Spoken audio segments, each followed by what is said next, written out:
Easy pie crust, guys. We're going to make a one crust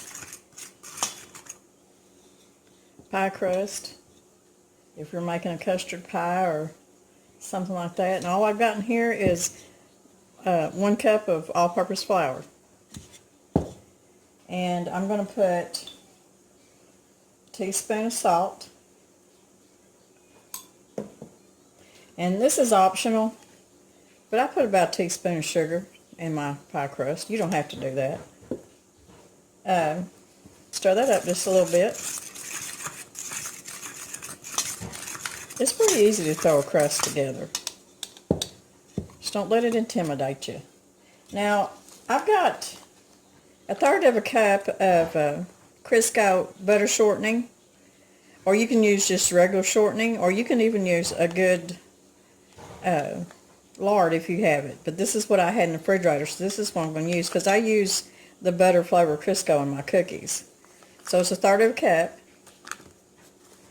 And I'm just going to cut that in this cup of flour with my fork.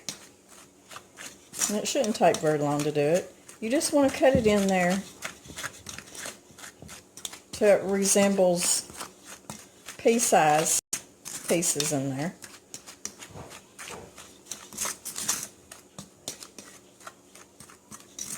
Now, I can tell y'all, I always have some pie crust in the freezer because store-bought, because you never know when you're going to come in and really throw something together fast. But if you got an extra 5 minutes to make your crust, you know, there's nothing any better than homemade pie crust. But believe me, I use the store-bought too, because it's just faster when you don't have the time. But this goes by. Now you see it's just like pea-sized pieces. That's all that is. And I'm not going to work with it too much, because the more that you work with the pie crust, the tougher it's going to get. Okay, the only other thing we've got to add is I've got 1/4 cup of cold water here, but I'm not going to add it all at once. I'm going to put about half of it. And then I'm just going to kind of gather it together. And now with clean hands, I'm going to take it, and I can feel and I can tell that it's going to need a little bit more water. Just don't add all your water at once, because sometimes you might need it all and sometimes you may not.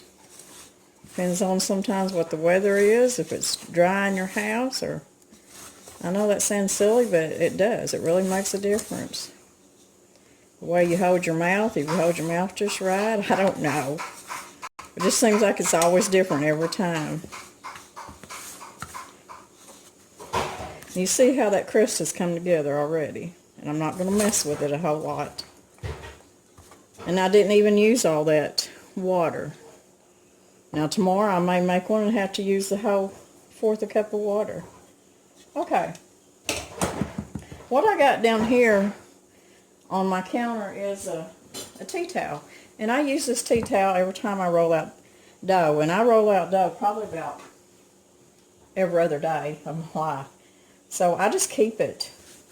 And nothing ever sticks to it. And I just put me a little bit of flour out here. And I'm going to take my pie crust. I'm just going to turn it over. Put it in a circle like this. I'm just going to sprinkle a little flour. I don't want too much on there. It'll dry out your crust. I'm going to put a little bit of flour on my rolling pin. Now, when you roll out pie crust, you don't want to roll back and forth. You want to roll out this way. Then you want to turn it just a little. Roll that way and roll this way. Turn it a quarter. Roll that, and roll this way. I need to put some more flour on my.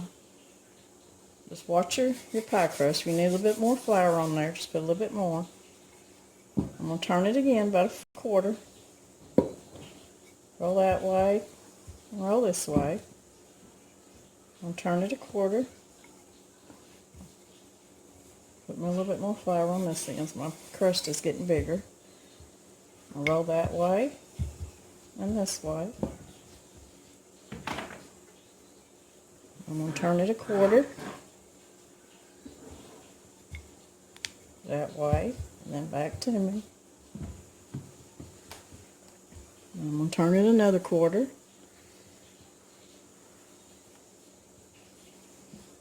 This time maybe put a little bit more flour on there.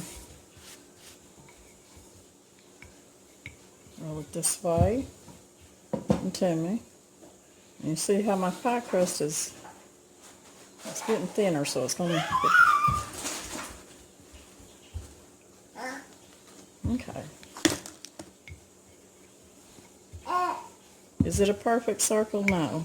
I'm telling you, pie crusts are never perfect. But as long as you can get it in that pie pan, nobody cares. I'm just going to kind of roll it back and forth like this. My granddaughter's in here hollering at me, wanting me to get her some cookies. Here you go, sis. Okay. Now I know, by eyeballing this is going to fit in my pie pan. So what I'm going to do is I'm going to take my rolling pin, take my crust, and I'm just going to roll it.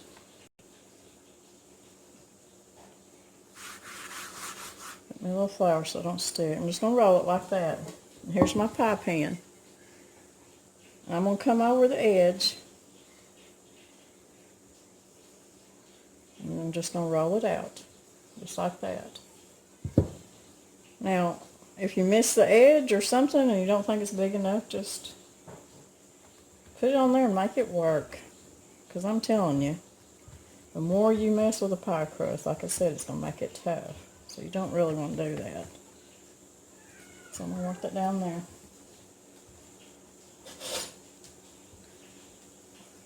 I'm going to cut the edges off just a little bit.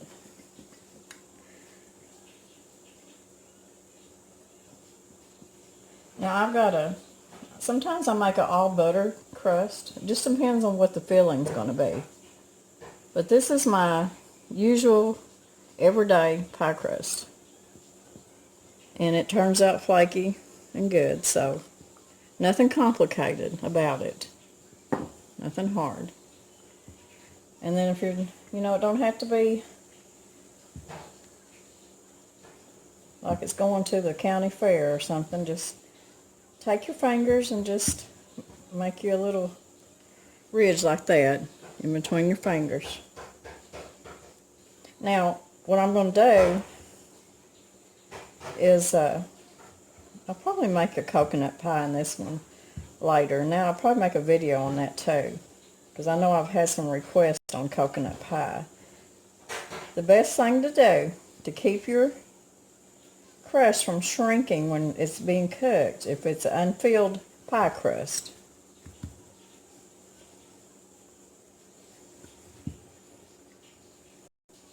is to put it in the cooler and put it in your refrigerator for just, even if it ain't nothing but 30 minutes, it'll tighten it up and it'll help it a whole lot from the shrinkage when you're cooking it.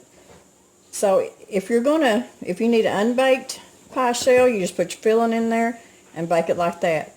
But if you're making a custard pie or something and you need a baked pie shell, you would take your fork.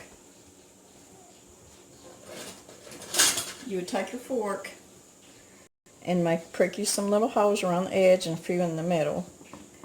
And then if you've got pie weights or dry beans or something, you can put you a little bit of foil or parchment paper and then put your baking stones in there or your beans and put it in there for 375 for about 10-12 minutes, and you're good to go.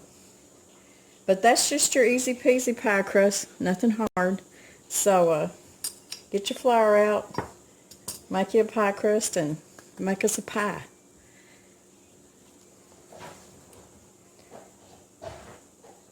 I think next time, I'll make a coconut custard pie. And like I said, I'll make a video on that. So there you go, people. Easy peasy. Don't be intimidated. And we'll see you next time. Y'all have a good day and God bless.